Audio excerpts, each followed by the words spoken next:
Parkcast, the UK's original theme park podcast. Welcome back to Parkcast Park Fans. We're a podcast for theme park fans, and we're here every week talking about things in the theme park world. I'm Bex, and Kip Hakes is here. Hello. Kip Hakes off of the internet. Yes, it's the very one indeed, the one and only. I'm like Chesley Hawkes, but I don't have a thing on my face. Okay, I wasn't expecting that to go there. My fellow Christmas tree. If you are new to the podcast, you may not know that myself and Kip are going to be talking Christmas trees this year. Yes, we are. If you are anywhere near Spalding, you're in luck. Is luck the right word? Luck is absolutely the right word, Bex. Oh, it's going to be amazing. It's going to be tremendous. Yeah, for some reason, we've been picked to be talking Christmas trees. There was a male role and a female role, and you desperately wanted to do the female role, which you took to the extreme with adding the northern accent in as well. So yeah, exactly. And I was worried how you were going to end that sentence. I'm glad you said role. But yeah, that's going to be opening very soon. The Christmas lights trail at Springfield's Outlet, which is like a shopping outlet in Spalding. So I'm excited. Yeah, I'm excited too. Yeah. Have you seen it? Has Ben sent you? I've seen a short clip, and it's hilarious. It is, isn't it? It's like all my dreams come true. But we've got a couple of weeks to wait for that. I'm sure we'll post some clips so that you can keep up to date, because why wouldn't you want to? But for today's episode, no surprises here. Kip's here. We're talking about Merlin, and it's probably not going to go that well, to be honest. It's probably there might be some bleeps I have to edit into this podcast. Yeah. There usually is when you're around.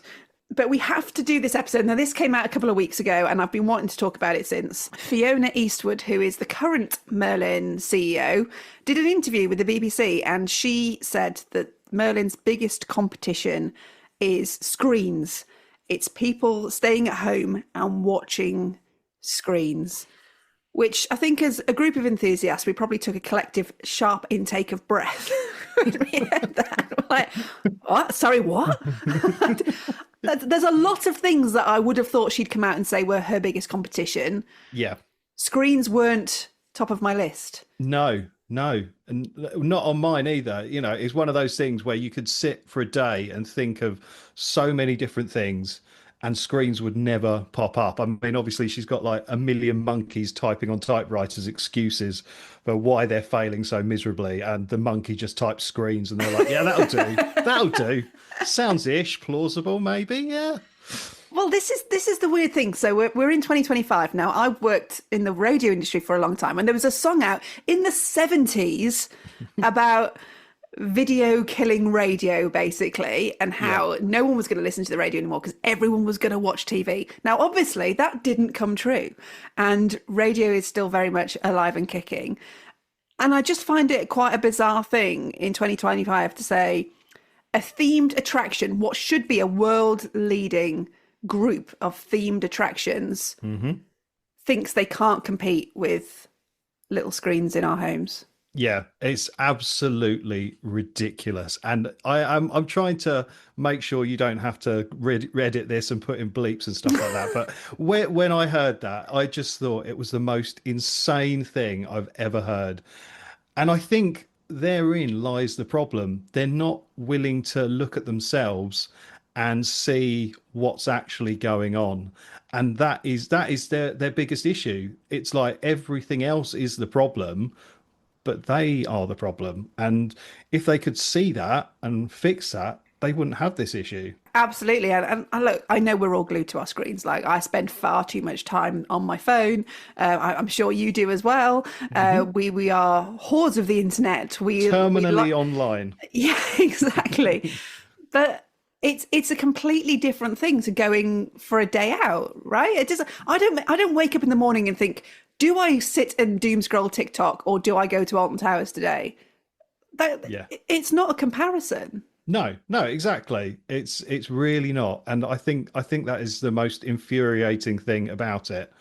Theme parks are meant to be an escape from the real world, and that's what they've always offered, and that's what they should always offer. But so yeah, they screens aren't the problem. They've been around, they're going to be around. And actually, if they are their biggest competition, then like good luck, because screens aren't going anywhere. We're only going to get more and more reliant on them. And if that's the case, then what are you going to do to up your game? But Actually, no. I'll tell you what. They do have a issue. No, actually, I'm gonna wind myself back because I'm going to say that screens are an issue for them, and that's mostly because people are on the internet complaining about how terrible they are.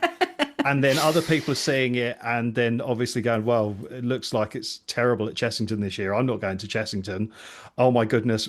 Alton Towers can't keep its major roller coasters open. Probably won't go there this year. So, yeah, screens are a problem for them, but just not in the way that they're saying. You make a good point there, actually. I mean, we have both made videos about things that have gone wrong at Merlin. And we've also made positive ones as well. I just want to say we're not one-sided here. I'm trying to think. In the past, yes, definitely. Not in 2025. No, I've made positive ones about 2025. I had a great time at the Alton Towers Hotel. Oh no! I really bigged them up for the Tomb Blaster tour. That was incredible. Yes, really good experience. But some of the people who did that tour have now left because they don't want to work for Merlin anymore. So what can I say? Yeah, and this is the problem. So if screens are not the problem, which I think we can collectively say they're not, because they've been around a long time, it's not a direct competition for a day out. It shouldn't be. If it is, you're in trouble. Then let's have a look at what we, the group of enthusiasts, actually think is the problem. I feel like I need a drum roll at this point. First of all, let's just look at some headline figures. So this all kind of came about because which is the Themed Entertainment Association, released their visitor figures for 2024. So that's important to remember. These are not this year, these are last year's. And the figures came out and they showed that some of the Merlin attractions hadn't had a great year. Alton Towers, unbelievably, were up 12% in 2024. Yeah. Obviously, they opened Nemesis Reborn. It was the Alton Towers content creator program, I reckon. That wasn't there in 24. Was it? Oh, it was the back end, wasn't it? The Hex. Wasn't the Hex the first thing? Yep. Yeah. As all us guys. Bigging it up, that last October push. So that was up. Thorpe was down 8%. But globally, themed attractions, theme parks were up 2.4%. So if screens are an issue, why are they not an issue across the board? That is the question, because you would have thought that would be a global problem, but apparently not. Actually, people are visiting theme parks more, which is great. And that's what we want. So these figures came out and Fiona said, well, basically our biggest competition is screens. What would you say? I feel like I'm opening a can of worms here. I'm going to stand well back. What, in your opinion, the number one reason why Merlin theme parks in particular might... Oh my God. I think... No, I can't think of one single reason. It's like a whole wave of reasons. And I think that is the problem. I mean, I think maybe... Because I would say like poor value for money, but when you look at things like the Merlin annual passes, although they've had a few changes and shifties around, generally they are quite good value for money. Yeah. But you've got to think about the people who don't have those passes, don't get 20% discount, don't get reduced car parking or free car parking.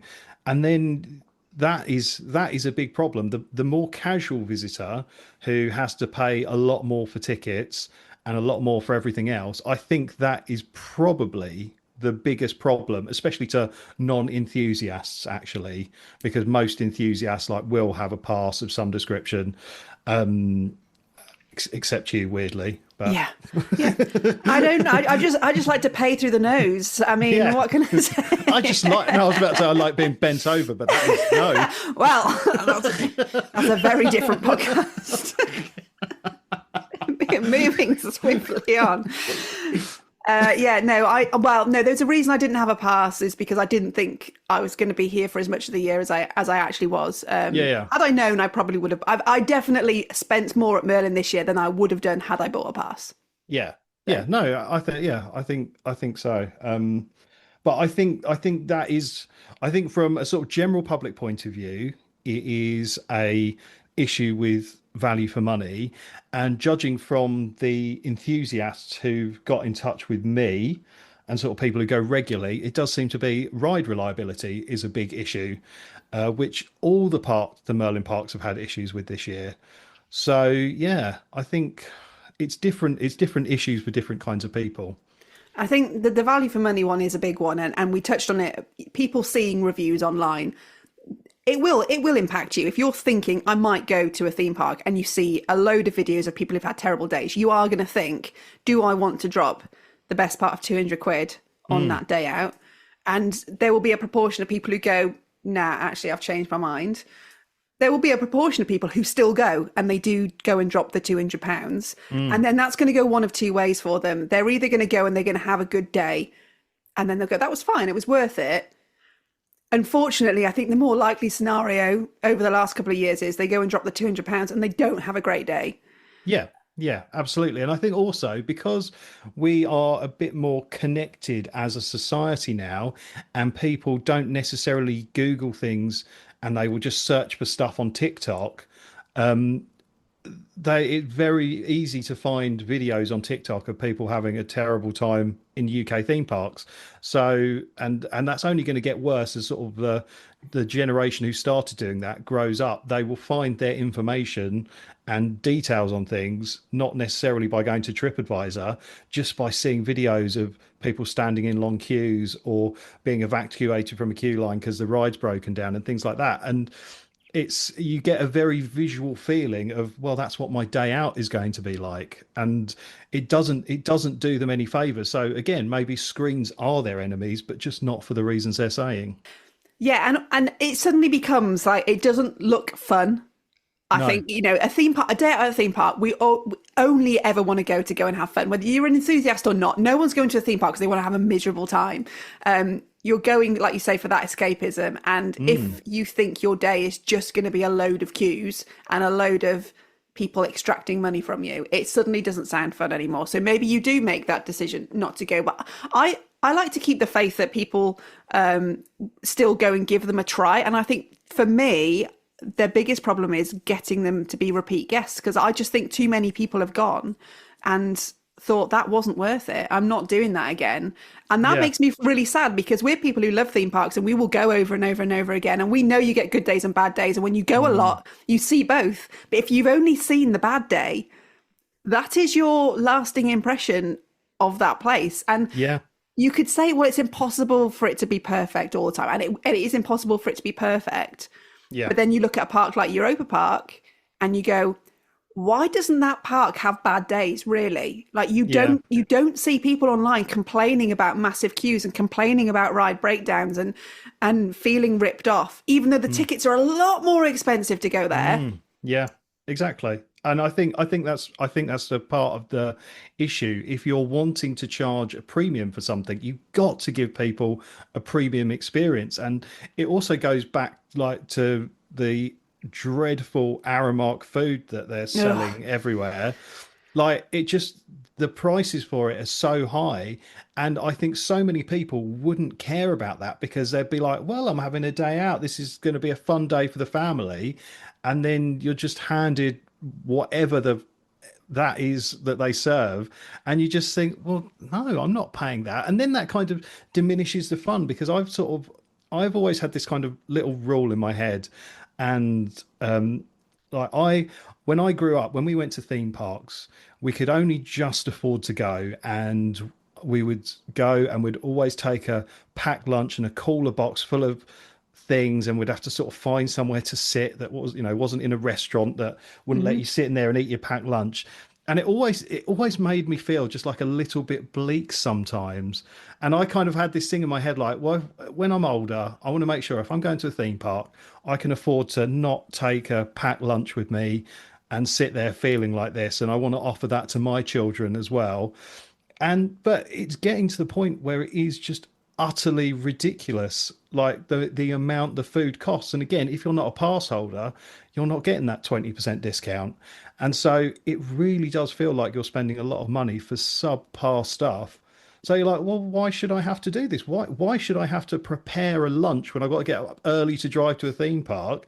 I don't want to. Why should I? And it's just like that. I mean, when I went to Tivoli last year, it wasn't that the food was particularly cheap, but it was lovely. It was really nice, and I didn't mind paying a bit extra. And like when I went to Polton's earlier in the year, the food wasn't cheap, but it was fantastic. And I'm a vegetarian, and there was some great vegetarian selections. And I was like, okay, that's fine. I don't care. But when you're just sort of ripped off continuously, it just makes you sad and depressed and takes away from the fun of the day. I think as well, if you've then paid for this expensive food, you've had it and you're like, that's not great.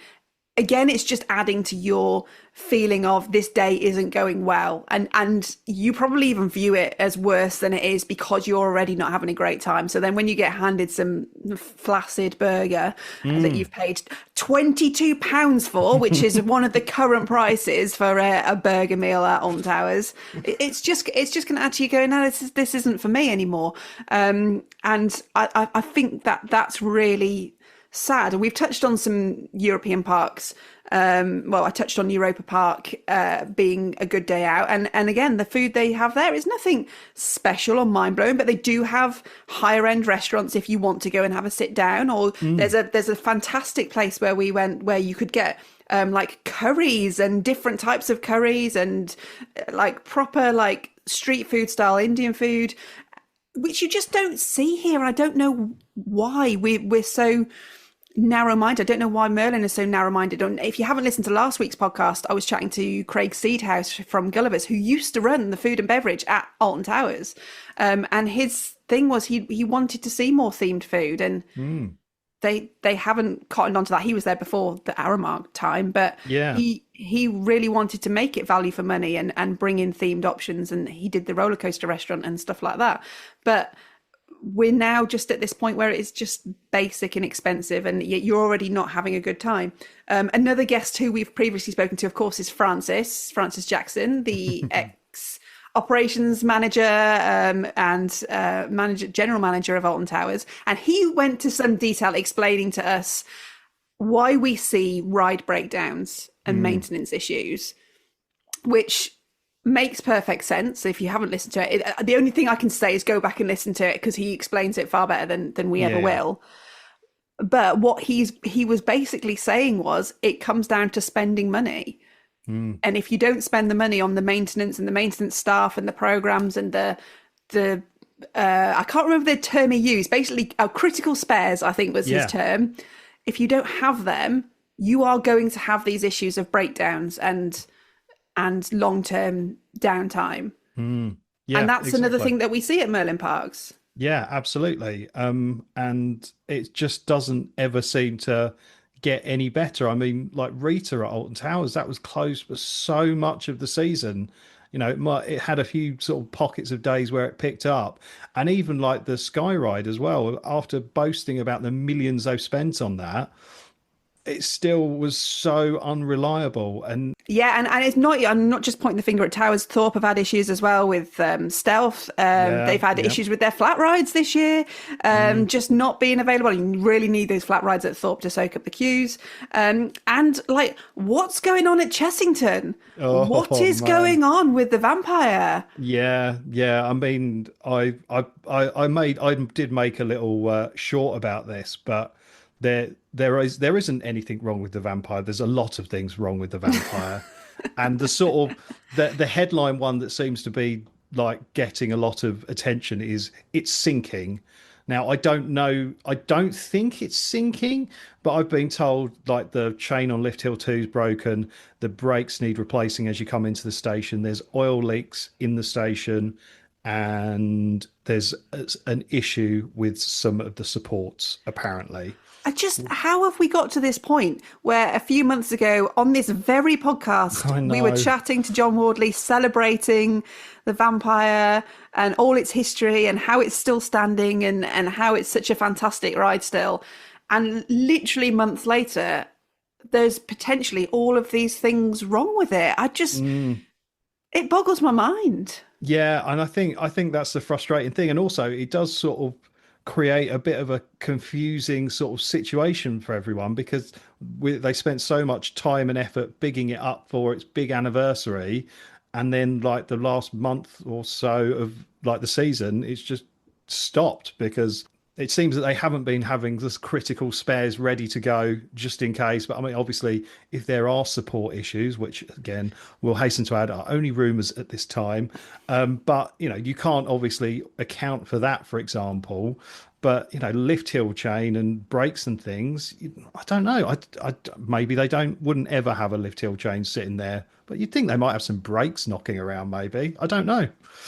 Yeah, it's a really, really weird situation. And I think as a guest, whether you're a pass holder or not, when you think, hang on, I'm going to go to this theme park where I know they've got these particular roller coasters, but you start to consider whether they're going to be open on any given day in the season. Like, you shouldn't have to be thinking like that. You shouldn't have to think, is a major roller coaster at these theme parks going to be closed again because I keep seeing it's open and keep seeing it's closed. We're constantly told we have this winter season in the UK so that rides can be maintained over the winter and then they're good to go for the season. And we're not seeing that at the Merlin parks. We're not seeing consistency of availability, even despite that winter maintenance period. And I think that's not just us as enthusiasts. Like if Merlin think that the general public don't hear about this stuff and don't notice it, then they've got their heads in the sand because, like you say, it's a small world. TikTok's available to everyone. Instagram, Facebook, people talk, TripAdvisor. And let's not forget, I hate this phrase, but we are in a cost of living crisis and people are thinking about where they spend their money. Yeah.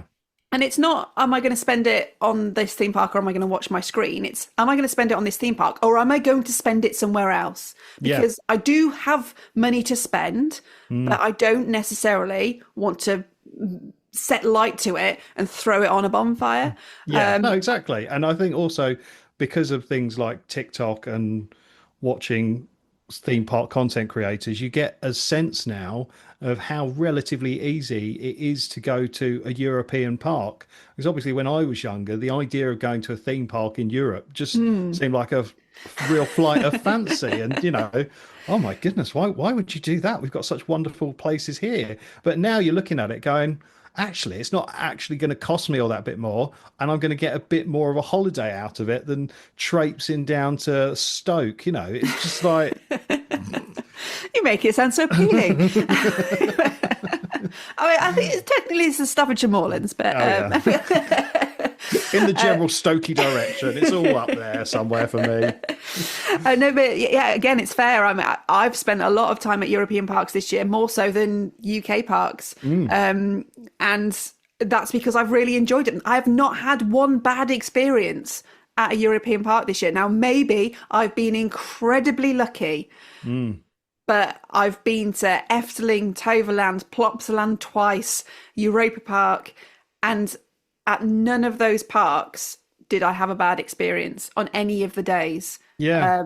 They were. I mean, I went to Efteling a few weeks ago, and one side of Max and Moritz was down. They were obviously doing some maintenance on it, but the other side was running all day, and the queue never got too big for it. It was like 30 minutes maximum. It was running, and they were doing a load of work on Baron, so Baron's shut, but that's all really clearly advertised online that it's going to be closed. And Efteling's open 365, let's remember, so they've got to do these things at some point. Yeah, exactly. They don't have the closed season. And I don't know if I've heard this right, but I'm sure I saw someone mention that Merlin were outsourcing maintenance now.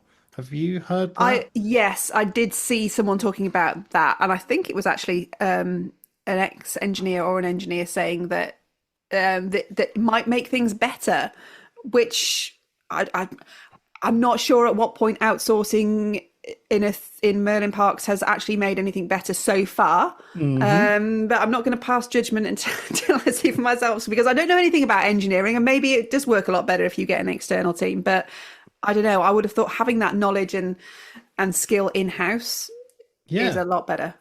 Yeah, and I mean, like when I went to Tivoli, I was a bit gutted because when I got there, the Demon B&M roller coaster was shut, and there was lots of work going on around it. And like my sort of Merlin conditioned brain was like, oh well, I won't get to ride it this trip. But what I didn't actually realize was they were doing maintenance for a bit of the day and doing building work around it. But later on in the day, it was going to open and it was going to be fine. So even then, sort of them doing work and construction, it didn't ruin the day or stop a ride from operating. It just paused it for operating for a few hours. And I think we need more stuff like that happening. And even I think maybe a little bit more transparency, because if you I don't expect them to tell us that Vampire is sinking, but they could at least say they could have at least said we're closing Vampire for X amount of time because we want to keep this iconic classic ride alive, and people be like, okay, great, that sounds like a brilliant idea. But just this sort of cloak and dagger, sly stuff. It's like what happened when Hyperia opened and had all the sort of issues. It was all very sort of hush hush, and they didn't want to say anything, and they just kind of closed it. I think sometimes, especially with the sort of way our society is so connected and needs information all the time, I think Merlin need to do a little bit more of that and just say, yeah, it's closed because we're doing this, we're doing that. We want it to live for longer. A bit like they did with the Sky Ride, to be fair. Yeah.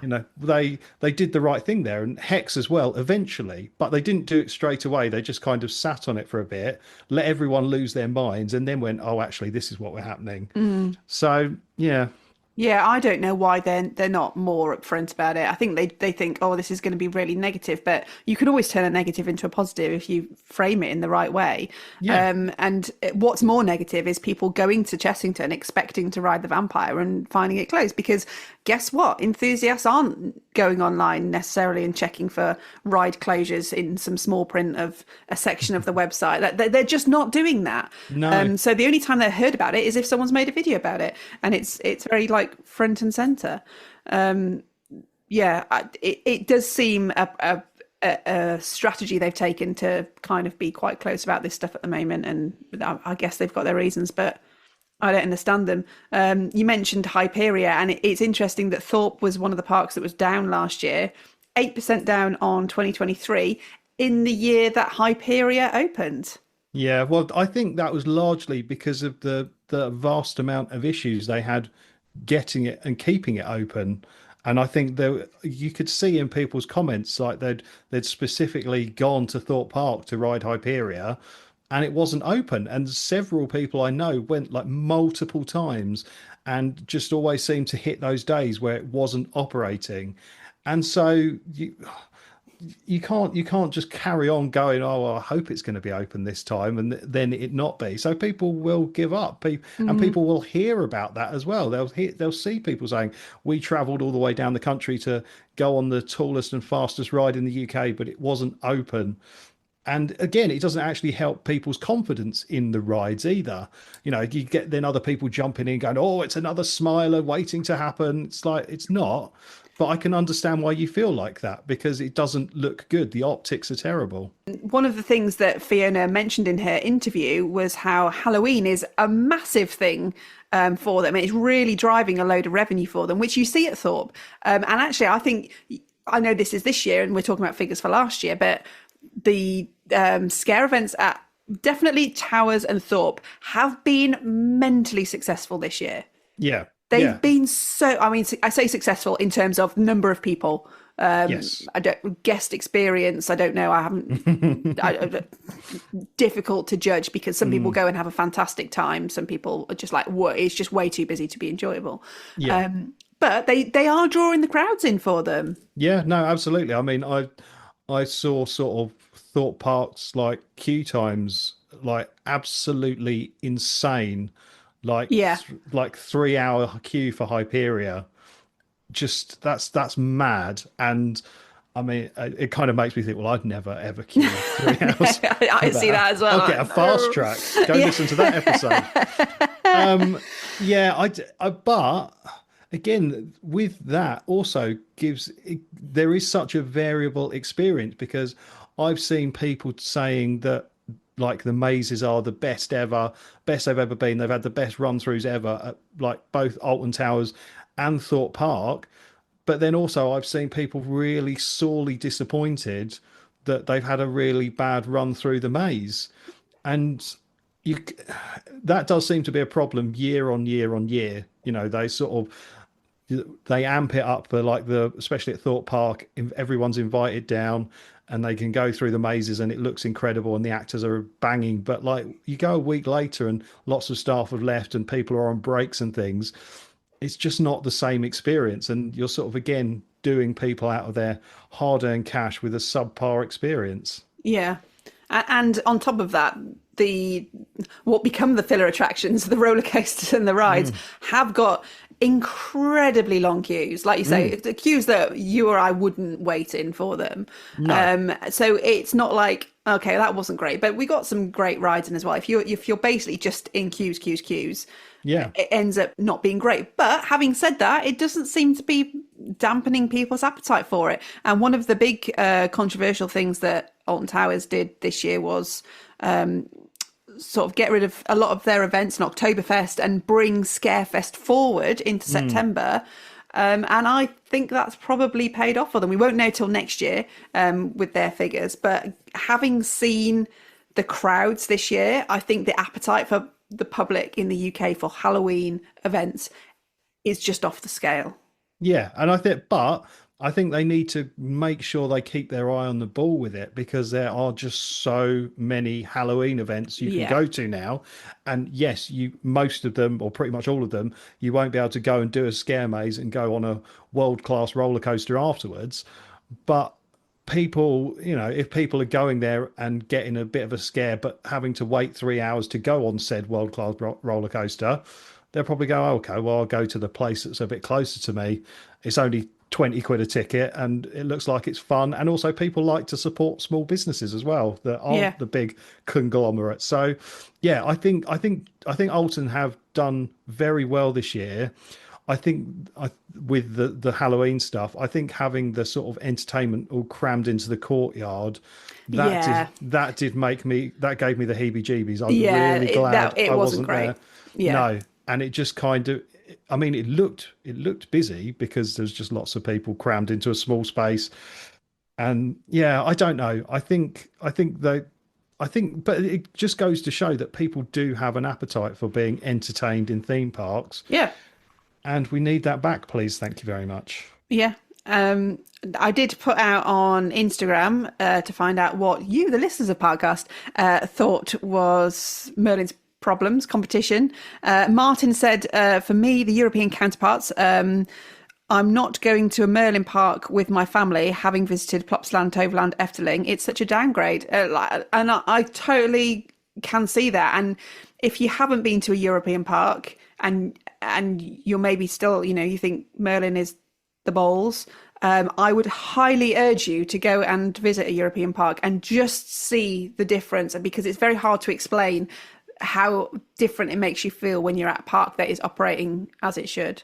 Yeah. I mean, I asked some of my followers as well.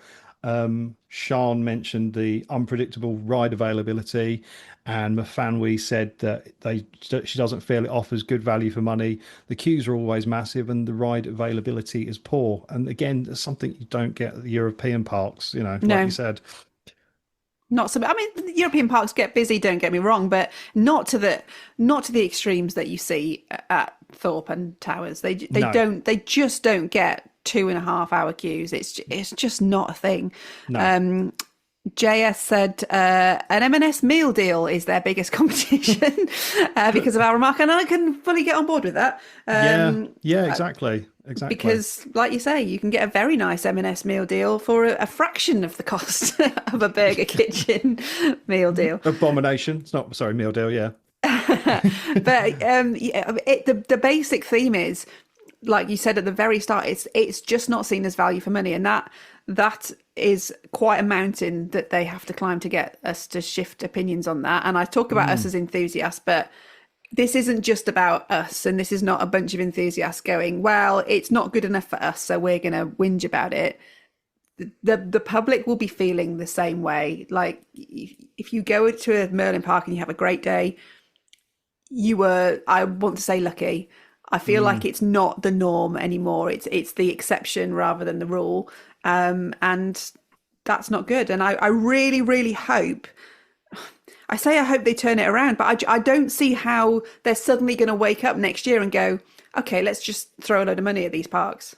Yeah, I don't think they will. And like looking at the finances and the credit downgrades and things like that, it does feel like this is just how it's going to be now. Yeah. You know, Chessington is going to throw lots of money at the Paw Patrol land. Apparently, that's gone over budget already. You know, Minecraft opening in 2027, that's going to have a whole thing thrown at it. And I wouldn't be surprised maybe if there was some sort of, you know, because the Minecraft movie is going to be out at the same time as the area is due to open. So it could even get some stars of Minecraft there. Realistically, they'll probably be doing all the press for Minecraft when it opens. So that could be really, really amazing. But then you just go, okay, well, Gruffalo's looking a bit ropey now. What's going on with the vampire? And you know, it's all like, look at this shiny new stuff. Look at the monkey. Look at the monkey. Yeah. And like everything else behind is just on fire. Don't look at the fire. Don't look at the fire. We've got Paw Patrol now. We've got Minecraft coming. And yeah, I think that is a sort of massive problem, but I don't think it's going to improve. No. And I'm sad about that. I'm really sad. There is a lot of chatter on both sides about whether Merlin might dispose of a park. The most likely being Alton Towers because it's the one that kind of sticks out and doesn't fit neatly into the little southeast box that they've got. Yeah. What's your thought? Obviously, this is just personal opinion. What's your thoughts on whether that might happen and if it did? I think if it does happen, I think it would probably be the absolute best thing for Alton Towers in many, many years. Because it is very much an outlier in their sort of their setup, and it's such a different park and it's such a different beast to all the other parks. You know, just even getting around the park is just mental. And like, you know, just the scale of it, and then the fact that you've got like the actual towers there that have got to be looked after and maintained. And yeah, I think realistically it would be amazing for them to go to someone else and a different company and someone who could maybe just really go for it and sort of invest the kind of money that Alton Towers saw in the mid 90s with sort of Nemesis and the Haunted House and all that stuff, and just kind of really go absolutely nuts with it, because I think the public will lap it up, especially with Universal coming, because that is very exciting.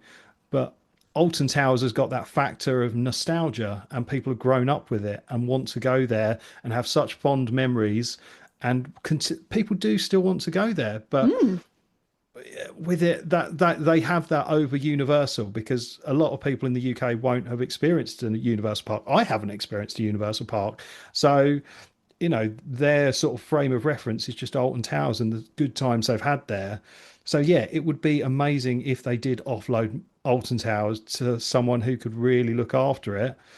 But then ultimately, business is business, and places want to make money. So is someone new going to be any better?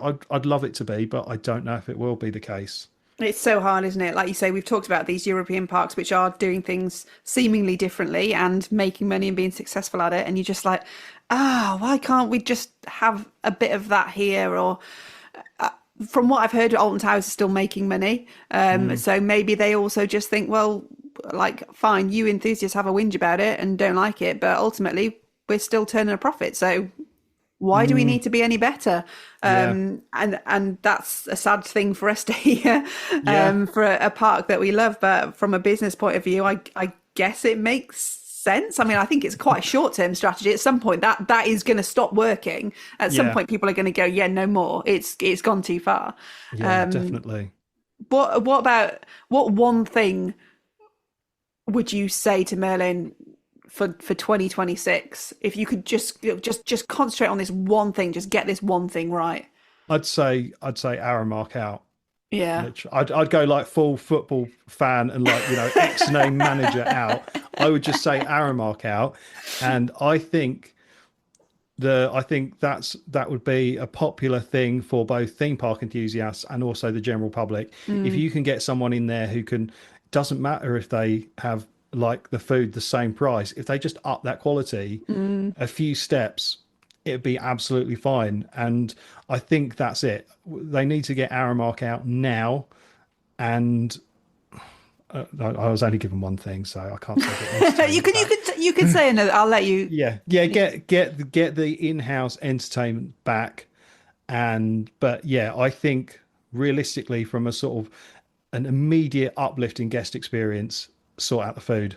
Yeah. That's it. That's all you need to do, really, really. And maintenance and stuff.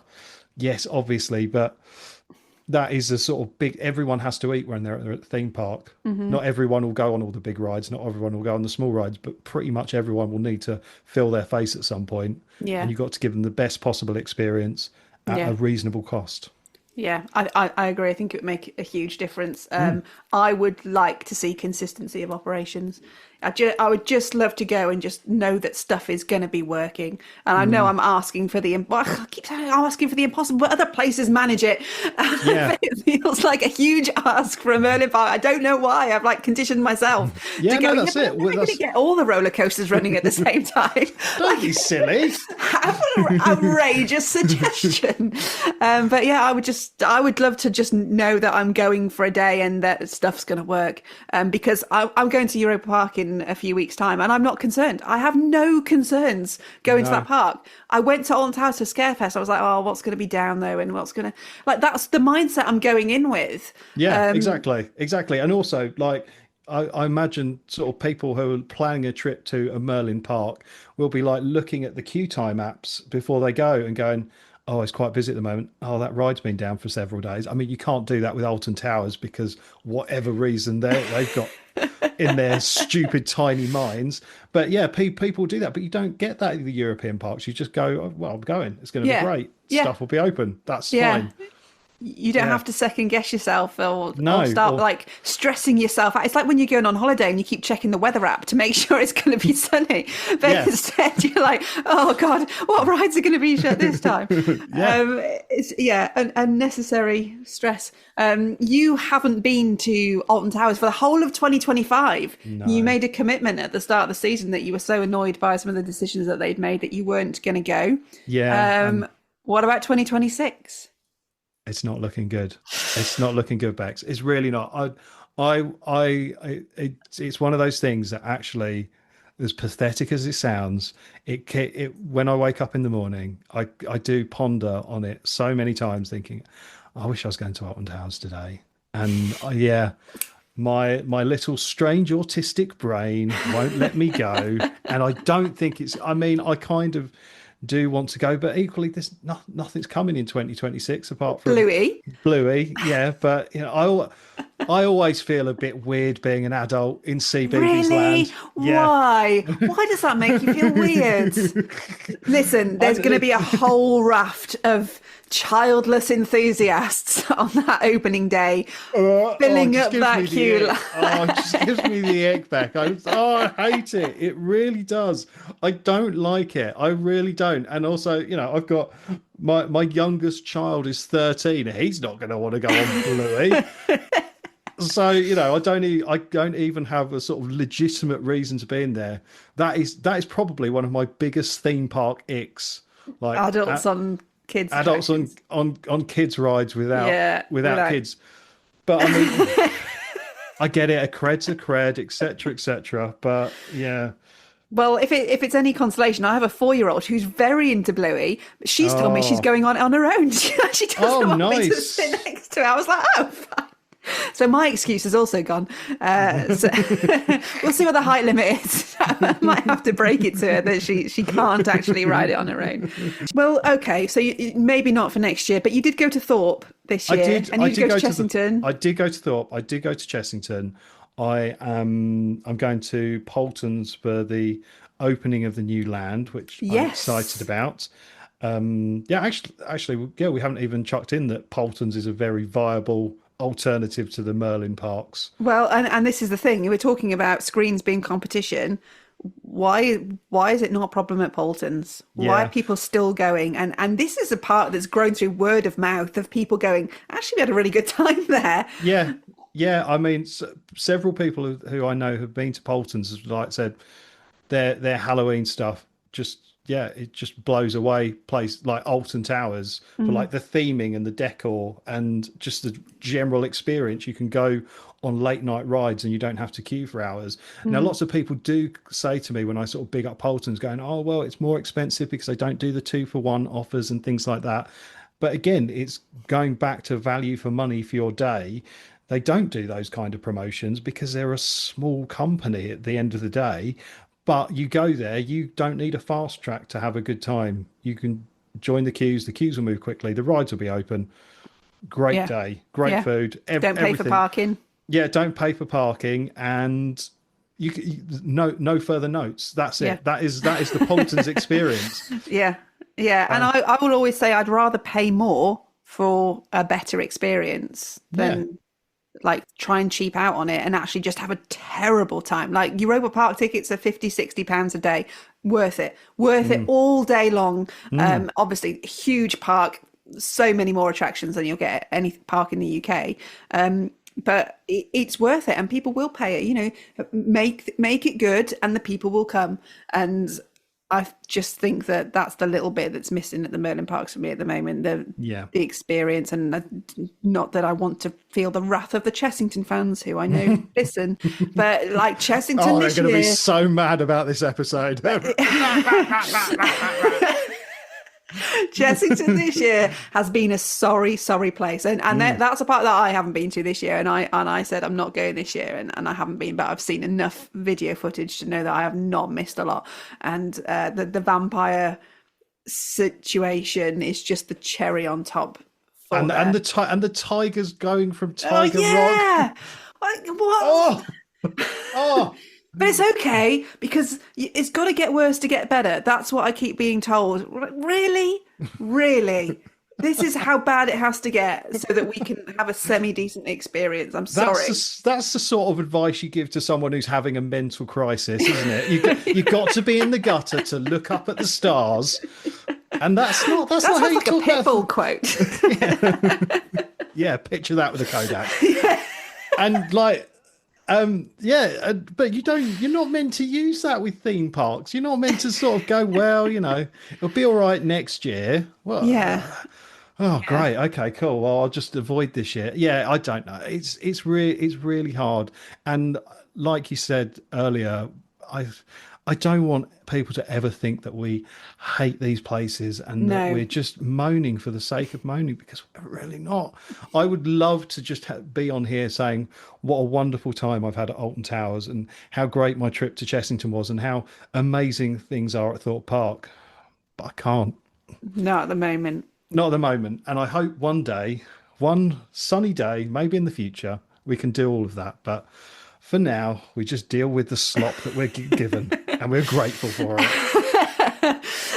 And in the words of a mother on Facebook, rant over. Yeah, should have ended it with that. Smacked my microphone out of the way.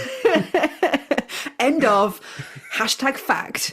Okay. Well, that is our rant over for today. Look, we haven't got the answers. We have got the answers. Spend some money, make it better. But I know that that's not a simple solution, and there are many complications in the world of business that prevent that from happening. But it doesn't mean that we can't get frustrated, and it doesn't mean we can't get especially frustrated when we see the CEO of the organisation coming out and making the most ridiculous excuse for attendance at their theme parks, like without saying, like you said at the start, just taking some ownership and going, we've got some stuff wrong and we are fixing it and we're making things better. I think if she'd come out and said that, we'd have all been like, yeah, fair enough.